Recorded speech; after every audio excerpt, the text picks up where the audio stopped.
আসলে আজকের বিকেলটা আমি খুবই সার্থকতা অনুভব করছি। আসলে এখানে আমি দীর্ঘদিন আছি, প্রায় দীর্ঘ 8-10 বছর ধরে এই জায়গাতে আছি। কিন্তু আমার পাশে যে এত সুন্দর একটা প্লেস বা এত সুন্দর একটা পার্ক আছে, যেটা আমি জানতাম, বাট আসছি, বহুবার আসছি, কিন্তু কখনো ভিতরে এভাবে এসে ঘোরা হয় নাই। অনেকবার আসছি আমি, অসংখ্যবার আসছি। এই পার্কটা জন্মলগ্ন থেকেই আমি আসতেছি। তো আজকে বিস্তারিত ভাবে আমি আসছি তো এখানে ঘোরার জন্য। তো কিছু কিছু পয়েন্ট এবং প্লেস, কিছু কিছু সিনারি দেখে মনে হইতো যে আসলে আমি মনে হয় বাইরের কোনো দেশে আছি, ইউরোপের কোনো কান্ট্রিতে আছি। যে এত সুন্দর লুক আর এত সুন্দর লাগতেছে।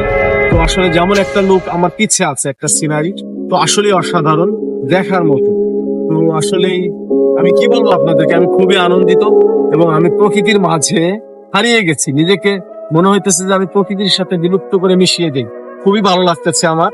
তো যারা যারা আশেপাশে আছেন বা দূর থেকে দেখবেন, আশা করি অন্তত পক্ষে সবাই, যদি সময় বা সুযোগ থাকে, আসবেন।